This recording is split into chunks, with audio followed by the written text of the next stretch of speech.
Loro sapevano leggere il cielo. Sapevano anche che il loro tempo stava per finire.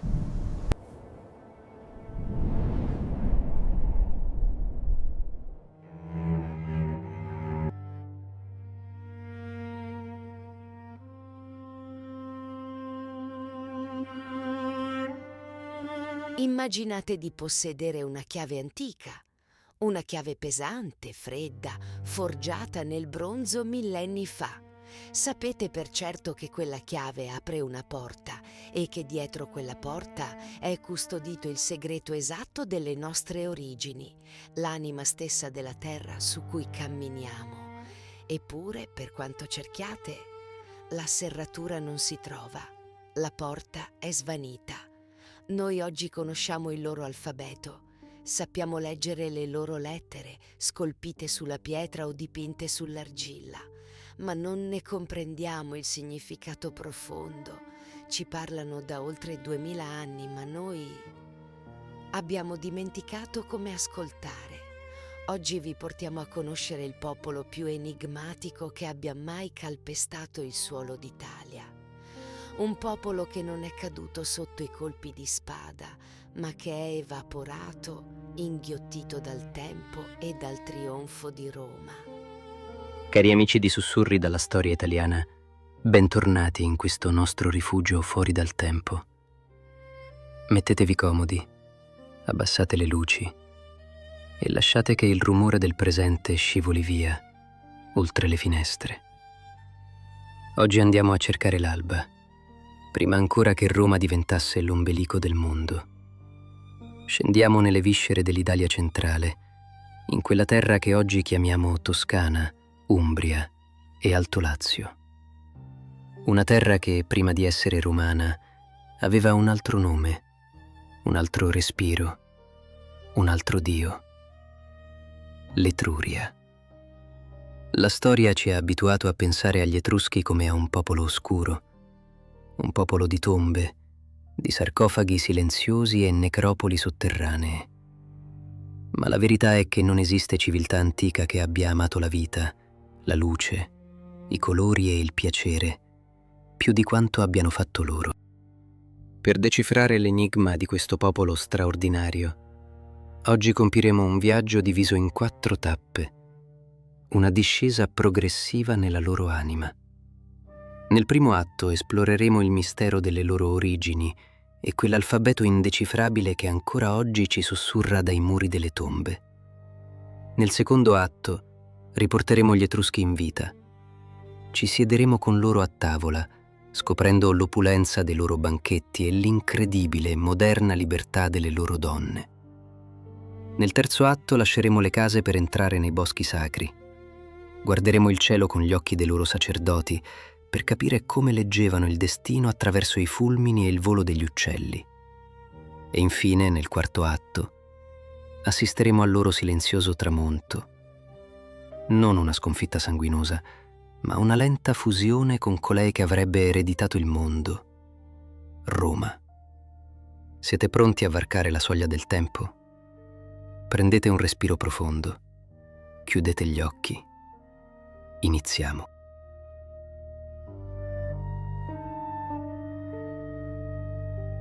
Se poteste camminare nell'Italia centrale dell'VIII secolo a.C., non trovereste le dolci colline pettinate dai vigneti e dagli ulivi a cui siamo abituati oggi. Trovereste una terra primordiale, selvatica, foreste fitte e scure di querce e lecci che scendono fino a lambire le spiagge del Mar Tirreno. Trovereste laghi vulcanici perfettamente rotondi, immobili come specchi d'acqua nera, e colline di tufo che si innalzano improvvise, come fortezze naturali, tagliate dai fiumi. E l'odore della terra bagnata, del vapore sulfureo che esce dalle fessure del suolo e della salsedine portata dal vento. È in questo paesaggio, duro ma ricchissimo, che emerge un popolo. I greci li chiamavano Tirreni, i romani li chiamavano Tusci o Etruschi, ma loro, tra di loro, si chiamavano in un modo che suona antico e fiero: i Rasenna. Da dove venivano? Questa è la prima grande domanda che ha tolto il sonno agli storici per 2000 anni. Già nell'antichità gli intellettuali litigavano sulle loro origini. Erodoto, il padre della storia, raccontava una fiaba affascinante. Diceva che venivano da lontano, dalla Lidia, nell'odierna Turchia. Raccontava di una carestia terribile durata 18 anni, così devastante che il re divise il suo popolo a metà. Tirò a sorte. Una metà sarebbe rimasta a casa a soffrire.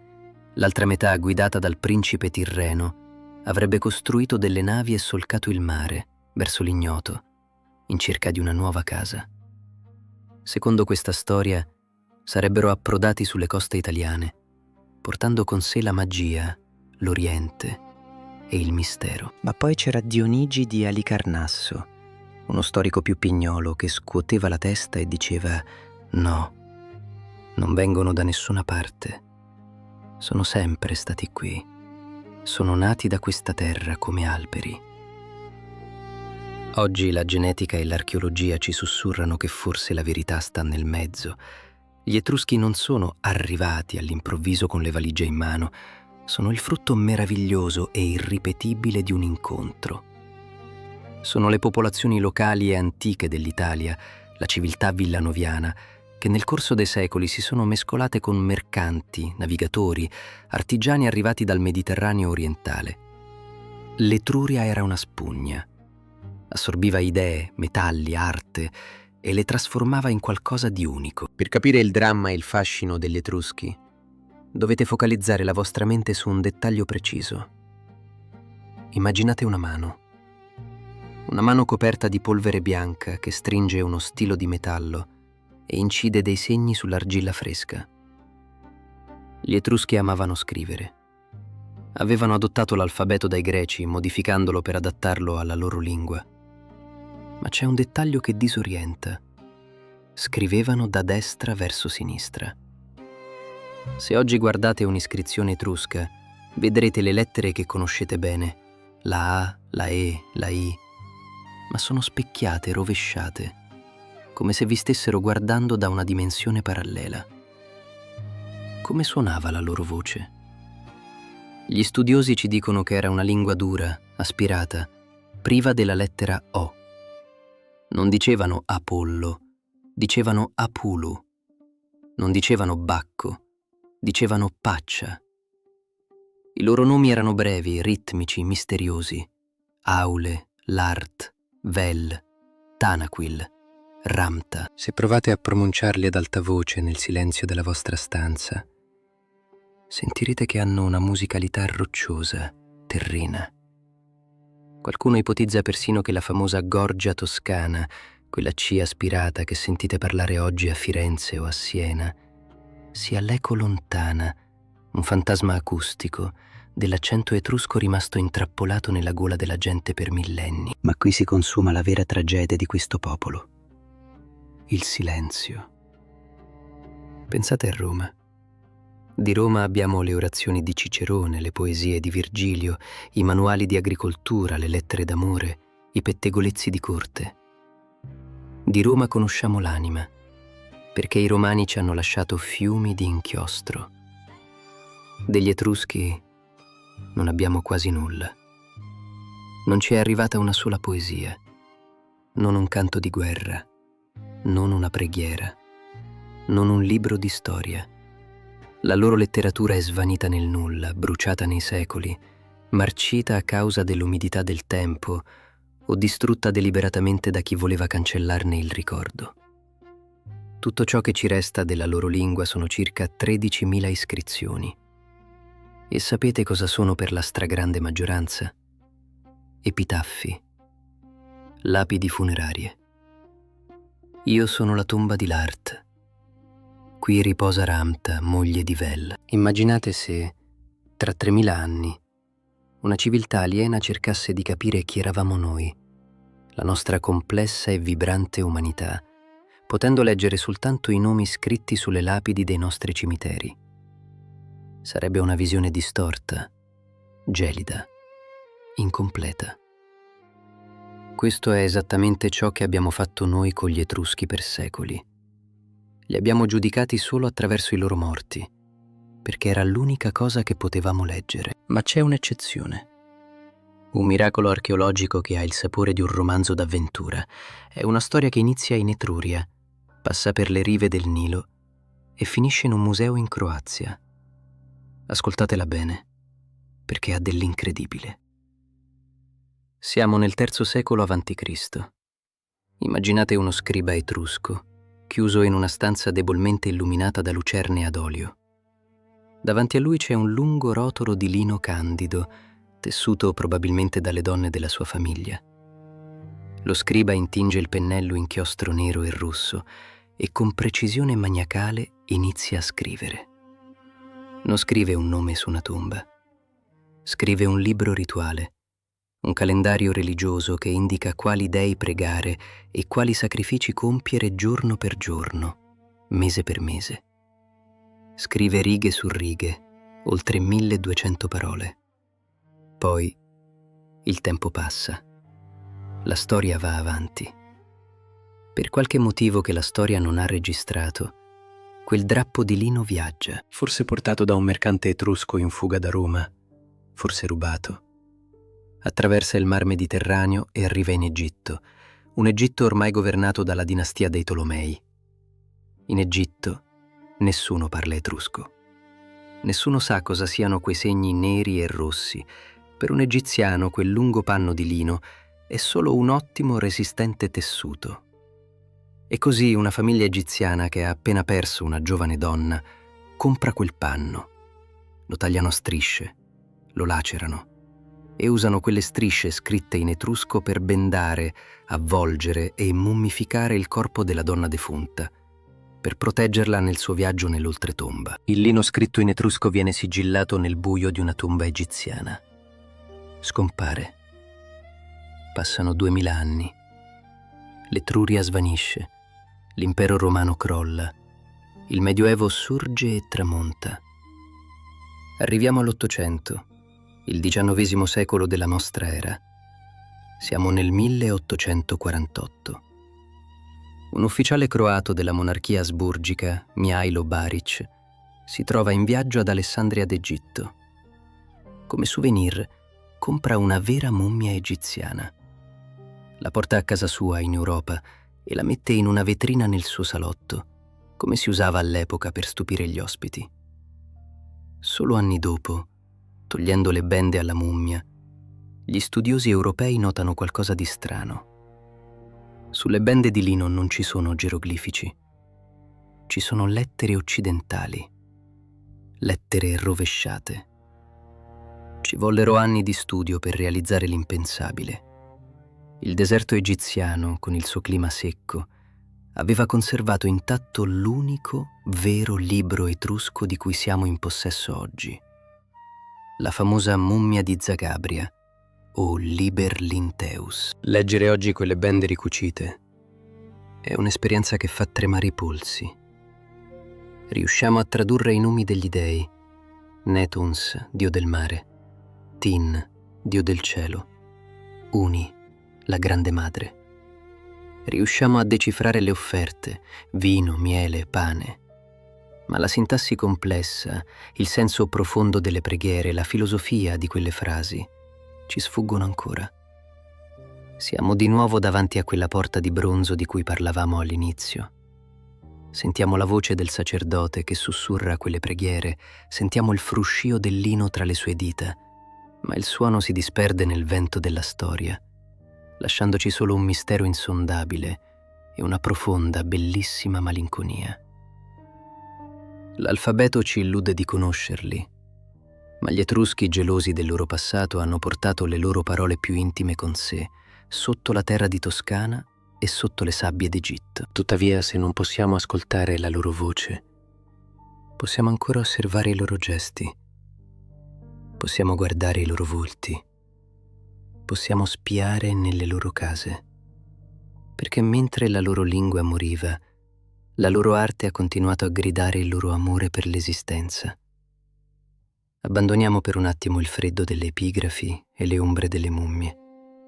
Lasciamo il buio dell'incertezza, perché adesso, in questa notte antica, sta per accendersi un fuoco. sta per iniziare un banchetto e vi prometto che quello che vedrete cambierà per sempre la vostra idea su chi fossero davvero gli Etruschi.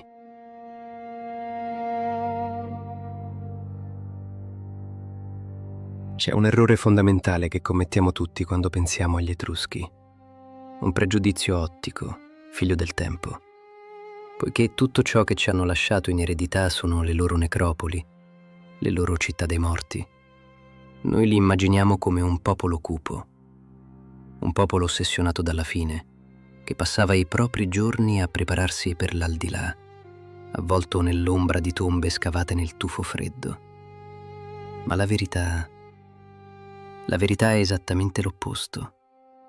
Se gli Etruschi costruivano case per i morti così belle, così ricche, così dettagliate, non era perché amassero la morte. Era perché amavano disperatamente la vita e volevano portarsela dietro. Volevano che la festa non finisse mai. Oggi voglio prendervi per mano e portarvi fuori dalla necropoli. Voglio farvi chiudere alle spalle quelle porte di pietra e riportarvi alla luce del sole. Immaginate di camminare per le strade di Tarquinia o di Cerveteri nel VI secolo a.C. Il mondo intorno a voi non è fatto del candido freddo marmo bianco che associerete un giorno a Roma o ad Atene. No. La città etrusca è un'esplosione di colori primari, quasi violenti. Le case, costruite in legno, argilla e mattoni crudi, sono intonacate e dipinte di rosso scarlatto, di ocra bruciata, di blu cobalto. I tetti sono ornati da statue di terracotta a grandezza naturale. Divinità, guerrieri, mostri marini che sembrano camminare sui cornicioni, a guardia delle famiglie che vivono di sotto. Se chiudete gli occhi, potete sentire i suoni di questa metropoli antica. Non c'è silenzio qui. C'è il rimbombo costante, ritmico, dei martelli sulle incudini. L'Etruria era la fonderia del Mediterraneo. Erano i signori incontrastati dei metalli. Estraevano il ferro dall'isola d'Elba, che i greci chiamavano Etalia, la fumosa, per via dei fuochi perenni delle fornaci che bruciavano giorno e notte, arrossando il cielo sul mare. Sentite l'odore pungente del fumo di legna misto alla salsedine. E se vi affacciate nella bottega di un orafa, vi troverete davanti a una magia che ancora oggi i gioiellieri moderni faticano a replicare. È la tecnica della granulazione. Vedete l'artigiano curvo, sudato, illuminato dalla luce tremolante di una lampada a olio, che salda insieme migliaia di sfere d'oro microscopiche, grandi come granelli di sabbia, per creare collane, orecchini, fibule che sembrano tessute dalla luce stessa. È una ricchezza sfacciata, ostentata, orgogliosa. Ma la vera essenza di questo popolo non si svela per le strade, sotto il sole cocente. Si svela quando il sole cala dietro le colline della Toscana e il cielo si tinge di viola.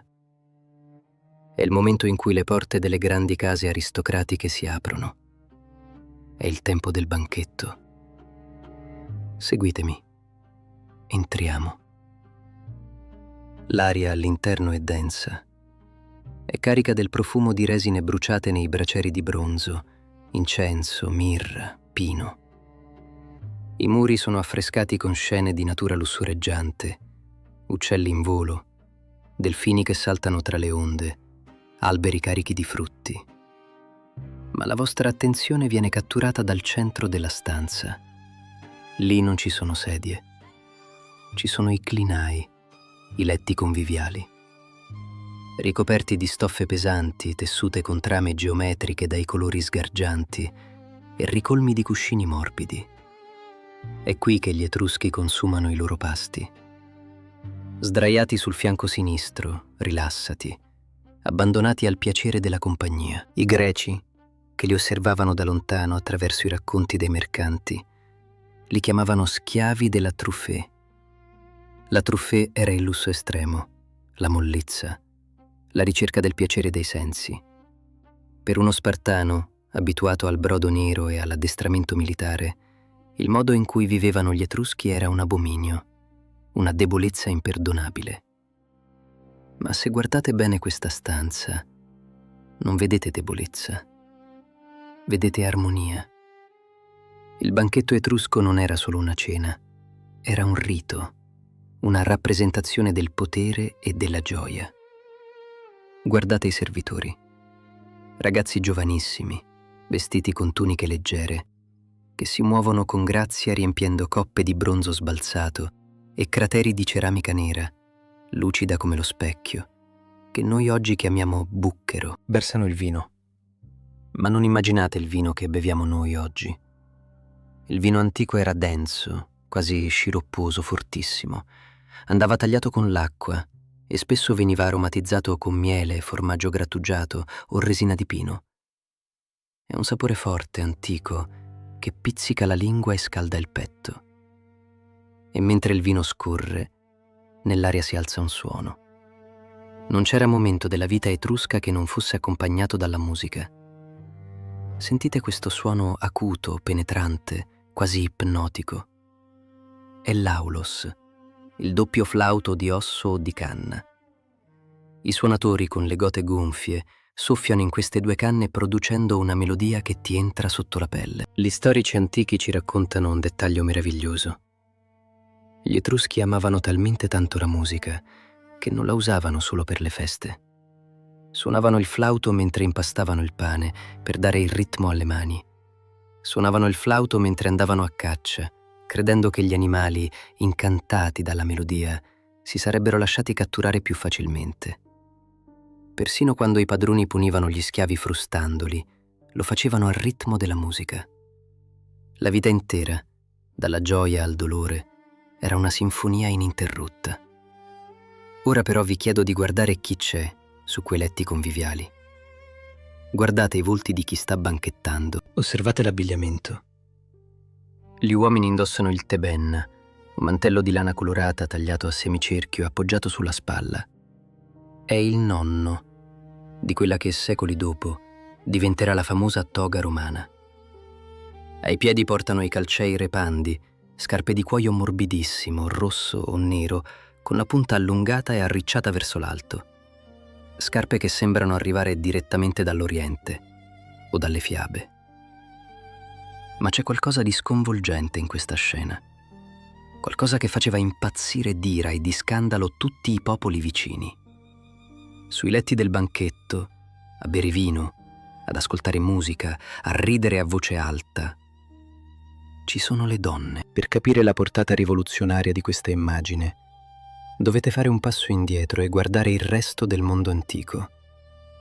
Ad Atene, la culla della democrazia, la donna era un fantasma. Viveva chiusa nel gineceo, la parte più interna della casa.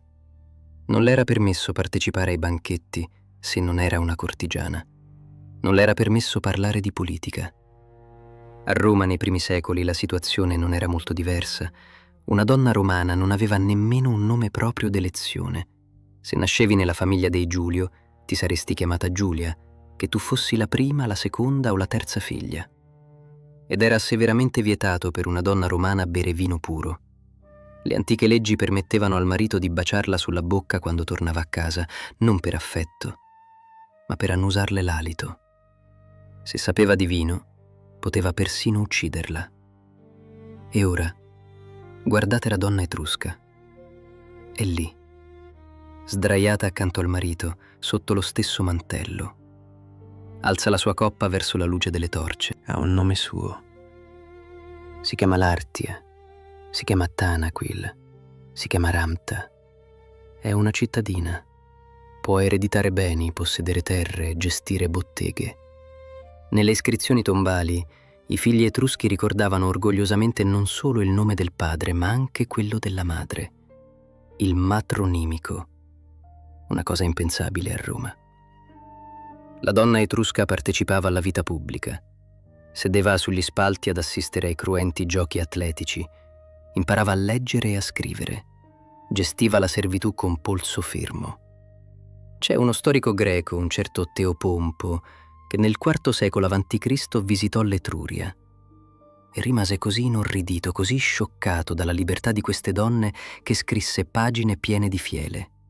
Scrisse che le donne etrusche erano sfacciate, che avevano cura del loro corpo in modo ossessivo, che si esercitavano nude, che non si vergognavano di mostrarsi in pubblico e che, udite udite, brindavano con chiunque volessero, facendo le prostitute. Oggi sappiamo che quelle di Teopompo erano le bugie velenose di un uomo chiuso nella sua cultura patriarcale, incapace di comprendere l'emancipazione. Quella che per un greco era sfacciataggine, per un etrusco era semplicemente parità, era dignità. Guardatela questa donna etrusca al banchetto. Ha i capelli intrecciati, che scendono lunghi sulle spalle o raccolti sotto una retina d'oro. I suoi occhi sono allungati dal trucco, un tratto orientale che dona al suo sguardo una profondità magnetica. È coperta di gioielli meravigliosi. Il suo rapporto con l'uomo non è quello di sottomissione, è una partnership, una complicità che attraversa la vita e sfida l'eternità. E c'è un'opera d'arte, una scultura che racchiude in sé tutto l'amore per la vita, tutta la dolcezza e tutto l'enigma di questo popolo. Se andate a Roma, al Museo Nazionale Etrusco di Villa Giulia, vi troverete di fronte a un capolavoro di terracotta chiamato il sarcofago degli sposi. Fermatevi un momento davanti a questa immagine, nella vostra mente. Sopra una cassa funeraria ci sono due figure scolpite nell'argilla a grandezza quasi naturale. Un uomo e una donna. Sono distesi sul letto del banchetto, ma non sono rigidi. Non sono freddi come le statue di marmo dei faraoni o degli imperatori romani. Sono vivi. L'uomo ha il braccio destro dolcemente appoggiato sulle spalle della moglie, in un gesto di protezione e di tenerezza assoluta. È un abbraccio che dura da 2500 anni. Lei è leggermente sporta in avanti, appoggiata contro il petto di lui. Le loro mani sono tese, intrecciate nell'aria. Cosa tenevano tra quelle dita di terracotta prima che il tempo le svuotasse? Forse un uovo, simbolo universale di rinascita e di vita oltre la morte. Forse una piccola fiala di profumo che la donna stava per versare sul palmo del marito. O forse una coppa di vino per un ultimo, eterno brindisi. Ma la cosa più sconvolgente, quella che vi fa venire i brividi se li guardate abbastanza a lungo, sono i loro volti. Non c'è traccia di tristezza in queste statue funerarie, non c'è l'angoscia della morte. Sui loro volti c'è un sorriso. È il famoso sorriso etrusco. Le labbra sono piegate all'insù, gli occhi a mandorla sono sereni. È un sorriso enigmatico, misterioso. Non è la risata sguaiata di chi sta festeggiando senza pensieri, è un sorriso consapevole. È il sorriso di chi ha bevuto la coppa della vita fino in fondo, di chi ha goduto dell'amore, del calore del sole della Toscana, della musica dei flauti, dell'ebbrezza del vino dolce. E ora, abbracciati sotto lo stesso mantello di terracotta, sono pronti ad affrontare l'oscurità del viaggio. Insieme. Nessuno è subordinato all'altro. Due anime, uguali nel peso, che si sussurrano segreti che noi non potremo mai ascoltare. Questo era l'Etruria nel suo momento di massimo splendore. Un inno alla gioia, ai sensi, all'uguaglianza tra l'uomo e la donna. Un popolo che non voleva conquistare il mondo con gli eserciti, ma che voleva goderne la bellezza. Ma in questo sorriso, in questa accettazione serena della fine, c'è una verità più profonda e inquietante. Perché mentre banchettavano illuminati dalle torce, mentre suonavano i loro flauti e forgiavano il loro oro, gli Etruschi sapevano qualcosa che gli altri popoli ignoravano. Sapevano che la loro luce non era destinata a durare per sempre. Ogni singola cosa in Etruria era scritta nel cielo, e ogni tempesta, ogni fulmine ricordava loro che il tempo era contato. Lasciamo ora il calore della casa. Lasciamo il profumo del banchetto e la melodia del flauto. Seguitemi fuori, nella notte etrusca, perché per capire come questo popolo sia potuto svanire nel nulla, dobbiamo imparare a guardare le nuvole come le guardavano loro. Dobbiamo ascoltare la voce degli dei.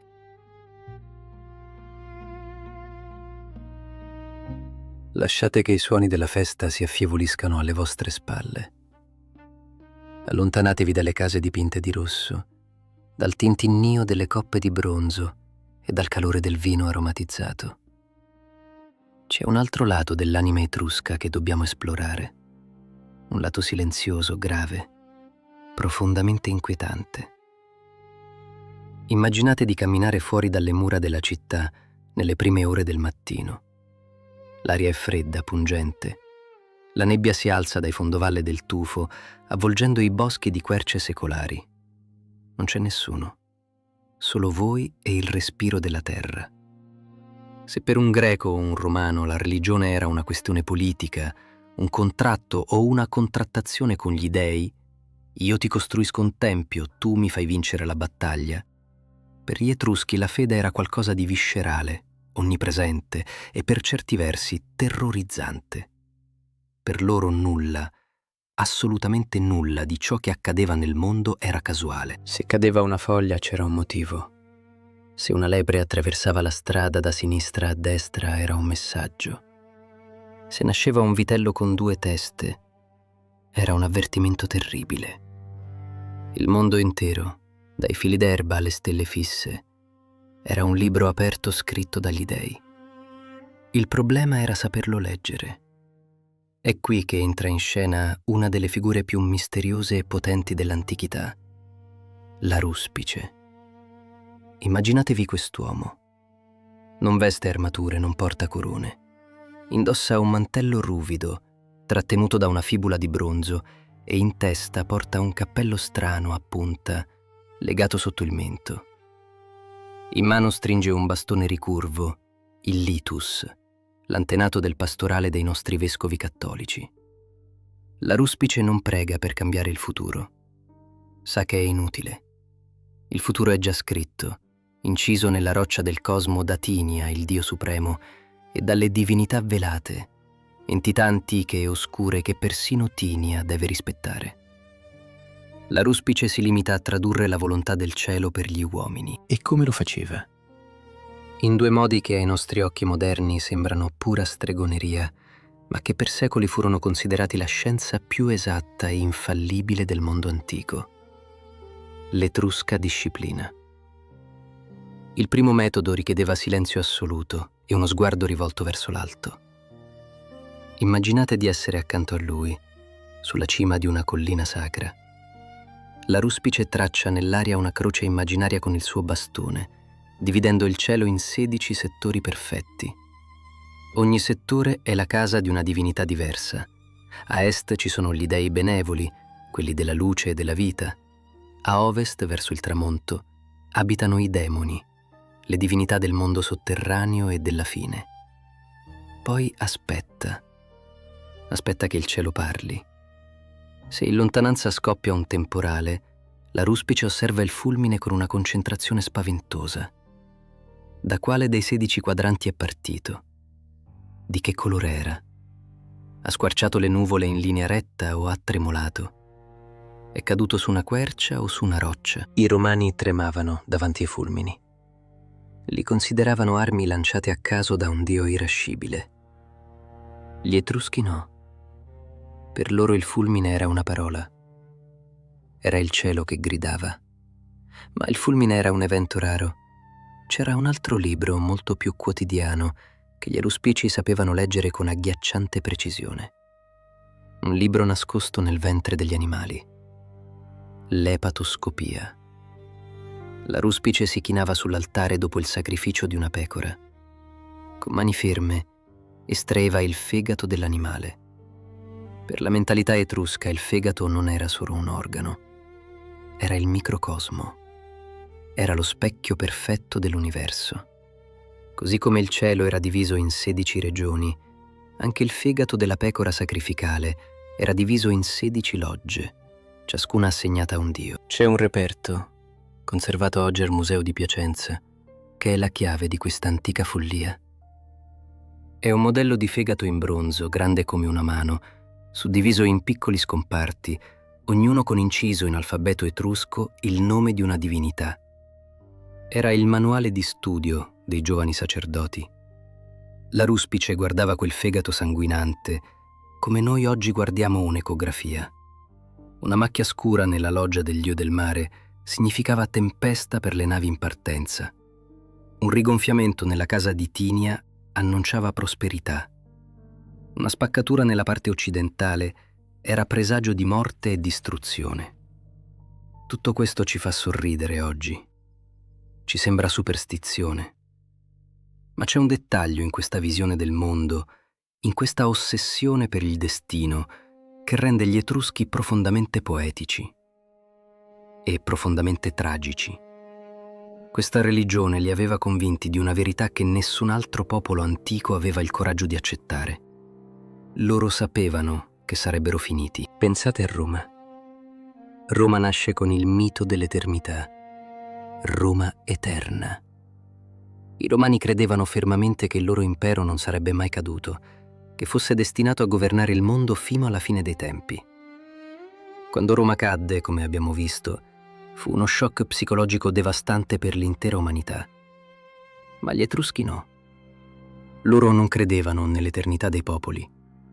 La loro dottrina segreta, scritta nei libri fatali, insegnava che a ogni civiltà era stato assegnato un arco di tempo preciso, un numero contato di secoli. Ma attenzione, il seculum etrusco non durava 100 anni come il nostro. Un secolo etrusco era la durata massima della vita umana. Dal giorno in cui veniva fondata una città, il secolo finiva solo quando moriva l'ultima persona nata in quel giorno esatto. Potevano essere 90 anni, 100, 110. Gli dei avevano stabilito che al popolo etrusco, ai Rasenna, erano concessi esattamente 8 o 10 secoli di vita, non uno di più, non uno di meno. Immaginate la vertigine di vivere in una società che calcola il proprio tramonto, che sente scorrere la clessidra. C'è un racconto oscuro tramandato dagli storici romani che ci fa percepire l'angoscia di questa consapevolezza. Siamo nell'anno 88 a.C. L'Etruria è ormai l'ombra di se stessa, fagocitata quasi del tutto dal mondo romano. Durante una giornata limpida, improvvisamente, nel cielo sopra l'Italia risuona uno squillo di tromba spaventoso, acutissimo e lugubre. Lo sentono tutti. I romani, terrorizzati, corrono dagli ultimi aruspici etruschi rimasti in vita per chiedere cosa significhi. I vecchi sacerdoti si radunano, guardano il cielo, si guardano tra loro. Poi, con voce rassegnata, emettono la loro sentenza. Questo suono annuncia la fine dell'8° secolo. Il nostro tempo è scaduto. Il mondo sta per cambiare padrone. C'è una nobiltà commovente in questo fatalismo. Gli Etruschi non si ribellavano al cosmo. Non cercavano di ingannare gli dei o di prolungare artificialmente la loro esistenza. Accettavano la loro fine con la stessa dignità con cui partecipavano ai banchetti. Sapevano che la loro estate stava per finire e che l'autunno era inevitabile. E l'autunno arrivò. Non prese la forma di orde barbariche scese dal nord. Non ebbe il volto di un nemico incomprensibile. Prese la forma di un vicino di casa.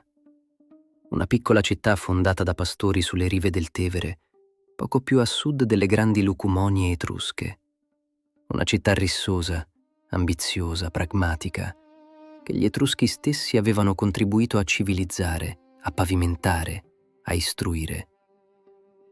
Una città chiamata Roma. Mentre la ruspice posa il suo bastone, mentre l'ultimo responso viene sussurrato e portato via dal vento freddo della sera, le ombre cominciano ad allungarsi.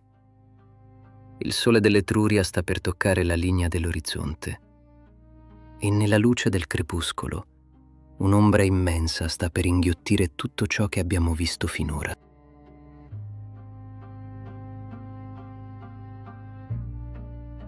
Ora vi chiedo di guardare l'orizzonte, lì dove finiscono le colline dell'Etruria e inizia la piana attraversata dal fiume Tevere. C'è un paradosso crudele nella storia di questo popolo magnifico. Un paradosso che assomiglia a quello di un maestro che per troppa generosità o per troppa superbia insegna all'allievo tutto ciò che sa, fino a renderlo così forte da non avere più bisogno di lui, fino a farsi divorare. Per capire il tramonto etrusco, dobbiamo sgomberare la mente dalle immagini classiche della caduta degli imperi. Dimenticate le grandi battaglie campali, dimenticate Annibale con gli elefanti, dimenticate Odoacre che depone l'ultimo imperatore a Ravenna. La fine dell'Etruria non assomiglia a un castello che crolla sotto i colpi di un ariete.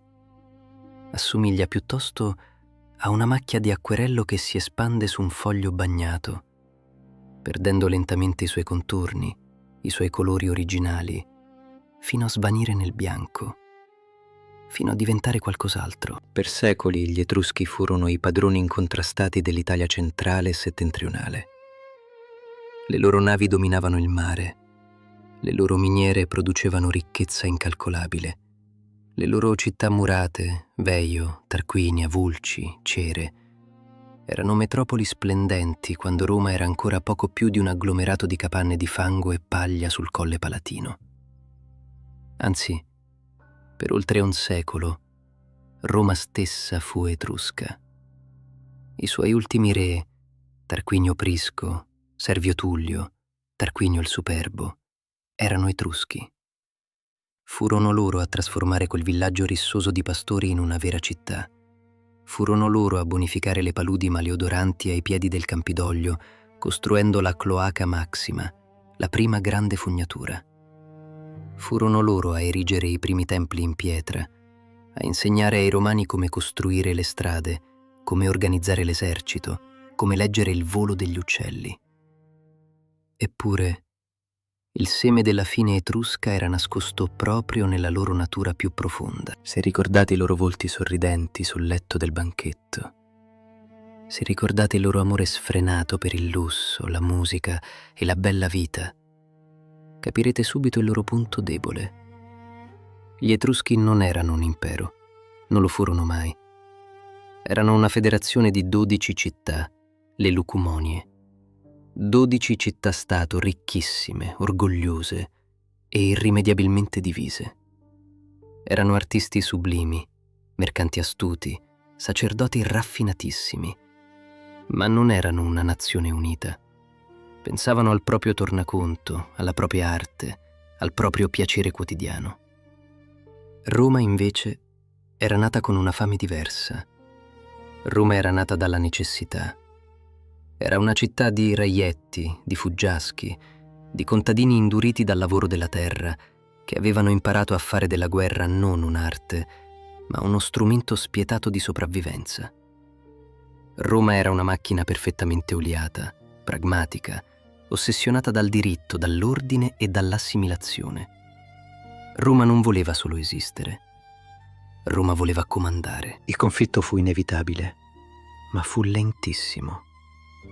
Una guerra di logoramento durata quasi 400 anni. Immaginate la scena. Veio, la città etrusca più vicina a Roma, cade nel 396 a.C., dopo un assedio estenuante durato 10 anni. I romani non si limitano a sconfiggerla, la svuotano. Ne portano via le ricchezze, gli abitanti, persino le statue degli dei, per convincerli a trasferirsi a Roma. È l'inizio della fine. Una dopo l'altra le grandi locumonie si piegano. Alcune combattono eroicamente, altre, fiaccate da rivolte interne degli schiavi o minacciate dalle invasioni dei Galli da nord, scelgono di scendere a patti. Ed è qui che si compie la vera magia nera di Roma. Roma non stermina gli Etruschi, non ne cancella la stirpe. Roma fa qualcosa di molto più intelligente e letale. Li assorbe. Immaginate un nobile etrusco del III secolo a.C. Guarda fuori dalla finestra del suo palazzo a Tarquinia. Vede le legioni romane che passano sulla via consolare appena costruita. Sa che non può sconfiggerli. E allora cosa fa? Fa quello che ha sempre fatto. Si adatta. Inizia a vestirsi come loro. Inizia a parlare la lingua ruvida dei vincitori, il latino, abbandonando il proprio alfabeto misterioso. Manda i suoi figli a studiare a Roma, per farli entrare nel Senato, per farli diventare magistrati della Repubblica. L'Etruria non muore sul campo di battaglia, muore di integrazione. Nel giro di poche generazioni, essere etrusco non è più una nazionalità, diventa un vago ricordo familiare. Le necropoli vengono abbandonate, invase dai rovi. I boschi sacri, dove gli aruspici leggevano il volere di Tinia, vengono tagliati per costruire navi romane. I nomi antichi come Lart o Vel spariscono dalle lapidi, sostituiti dai noiosi e regolari prenomi latini. Ma in questo naufragio silenzioso accade un miracolo. Se è vero che Roma ha ingoiato l'Etruria, è altrettanto vero che l'ha digerita, assorbendone la linfa vitale. Gli Etruschi si sono presi la loro rivincita più sottile e geniale. Sono diventati l'inconscio di Roma. Vi siete mai chiesti da dove derivino i simboli del potere che associamo all'antica Roma? Immaginate un console romano in trionfo. Indossa la toga bordata di porpora. Siede su una sedia d'avorio pieghevole, la sedia curule. È preceduto da guardie, i littori, che portano un fascio di verghe di betulla con una scure legata in mezzo. I fasces. Ebbene, la toga, la sedia d'avorio, i fasci littori. Nessuna di queste cose è romana. Sono tutte, al 100%, invenzioni etrusche. E che dire dei ludi gladiatori? Quell'immagine iconica del Colosseo, il sangue sulla sabbia, che oggi consideriamo l'emblema della ferocia romana. In origine non era altro che un antico sanguinoso rito funerario etrusco, celebrato per onorare lo spirito di un defunto importante. Roma ha preso un rito sacro e lo ha trasformato in uno spettacolo di massa. Persino nella lingua, l'Etruria ha lasciato il suo marchio indelebile. Quando oggi parliamo di persona, una parola fondante della nostra cultura e del nostro diritto, stiamo usando un termine etrusco, fersu, che indicava la maschera teatrale o cerimoniale indossata durante i ludi sacri. Gli Etruschi, dunque, non sono scomparsi nel nulla. Hanno smesso di essere etruschi per permettere a Roma di diventare se stessa. Si sono spogliati della loro identità affinché quell'allievo arrogante e violento potesse vestirsi della loro eleganza, della loro ingegneria, del loro misticismo. C'è un'immagine finale, dolcissima e tragica, che chiude la nostra storia. Siamo nel I secolo d.C. Roma è ormai un impero immenso, governa dal deserto del Sahara fino alle nebbie della Britannia. L'Etruria è morta da secoli. Nessuno parla più quella lingua dalle lettere rovesciate. Sul trono siede l'imperatore Claudio, un uomo colto, zoppicante, balbuziente, innamorato della storia antica. Claudio aveva sposato una principessa, Plauzia Urgulanilla, la cui famiglia proveniva dalle antiche aristocrazie etrusche. Per amore della moglie, o forse per un profondo senso di malinconia intellettuale, l'imperatore Claudio decide di compiere un'impresa disperata. Chiama a corte gli ultimi, decrepiti vecchi delle campagne toscane che ricordano ancora il suono di quelle antiche parole, e compone un dizionario, un monumentale dizionario della lingua etrusca, in 20 volumi, per salvare dall'oblio la voce di quel popolo. Immaginate questo imperatore romano, il padrone del mondo, chino di notte su un rotolo di pergamena che cerca di fermare il tempo, di catturare le ultime sillabe di una civiltà che Roma stessa ha cancellato. Quel dizionario non è mai arrivato fino a noi. È bruciato, perso in qualche incendio medievale, svanito come le ceneri di un focolare spento da millenni, e con esso si è spenta per sempre l'ultima, flebile voce dei Rasenna. Il nostro viaggio nel crepuscolo etrusco finisce qui, ai bordi di questa nebbia che sale dal fiume Tevere. Le torce del banchetto si stanno spegnendo. Il suono acuto del doppio flauto sfuma lentamente nel frinire delle cicale notturne. Abbiamo cercato di ascoltare una voce perduta, Abbiamo spiato l'intimità di uomini e donne meravigliosamente uguali. Abbiamo guardato il cielo con il terrore e la serena rassegnazione di chi sa che il proprio tempo in questo mondo è contato. E infine abbiamo visto un intero universo dissolversi, non nel sangue di una grande battaglia, ma in un abbraccio fatale e silenzioso con Roma. C'è una lezione profonda, quasi straziante, che i Rasenna ci lasciano in eredità attraverso i millenni. Noi, uomini moderni, viviamo in un'epoca che rifiuta la fine. Vogliamo costruire imperi di cemento e di dati che durino per sempre. Siamo terrorizzati dall'oblio. Cerchiamo in ogni modo di sconfiggere il tempo. Gli Etruschi, invece, hanno fatto della caducità un capolavoro. Loro sapevano che il loro secolo sarebbe finito, che la polvere sarebbe tornata polvere.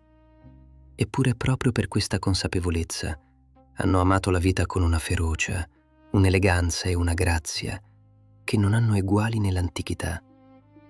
Hanno sorriso in faccia all'inevitabile, scolpendo quel sorriso enigmatico sulla terracotta dei loro sarcofagi, perché avevano capito che l'unico vero modo per ingannare il buio dell'eternità è godersi il calore del sole e l'affetto di chi amiamo finché la luce splende. Hanno smesso di esistere come nazione, è vero, ma non sono mai morti per davvero. Se un giorno vi capiterà di passeggiare per i vicoli ripidi di Orvieto o di affacciarvi sulle spettacolari rupi di Tufo di Pitigliano, se guarderete la curva perfetta di un acquedotto romano, i simboli della nostra Repubblica, o se ascolterete l'inflessione aspirata e musicale del dialetto toscano, fermatevi un istante. Lì, in quei dettagli apparentemente invisibili, l'anima etrusca respira ancora. Roma ha preso i loro mattoni per costruire il suo invincibile impero e noi, figli di quell'impero, portiamo inconsapevolmente dentro di noi l'eco di quel popolo misterioso. Torniamo per l'ultima volta a quella chiave di bronzo di cui vi parlavo all'inizio del nostro racconto. Quella chiave che non trovava la sua serratura. Forse la porta non si trova semplicemente perché non c'è mai stata una porta da aprire. Forse il vero segreto degli Etruschi non è nascosto nelle parole intraducibili delle loro mummie o nei loro libri fatali. Forse il loro segreto è tutto racchiuso in quel gesto eterno. Le mani di un marito e di una moglie, intrecciate nell'aria sopra un letto di terracotta. La lingua muta, ma universale, dell'amore e della condivisione. E qui mi fermo, lasciandovi al silenzio di questa notte antica. Ma la giostra della storia non si ferma mai. Oggi abbiamo visto come Roma sia cresciuta silenziosamente all'ombra di questi giganti della Toscana, assorbendone la saggezza. Ma chi erano davvero i primissimi romani, prima di indossare le toghe etrusche? Vi piacerebbe che nel prossimo episodio facessimo un salto nel buio per esplorare le paludi infestate del Palatino? Vorreste scoprire i segreti sanguinosi dei 7 re, tra lupi, rapimenti e miti di una città fondata sul fratricidio? Volete conoscere la Roma primordiale, ruvida e spietata, prima che diventasse l'impero? Scrivetemelo nei commenti. Come sempre, siete voi a tracciare la rotta di questo veliero che naviga nel tempo. Se questa immersione vi ha emozionato, vi invito a iscrivervi al canale, a lasciare un mi piace e a condividere questo racconto con chi ama i misteri del nostro passato. Accendiamo insieme le lanterne della memoria. Vi aspetto al prossimo sussurro e che il destino vi sia lieve.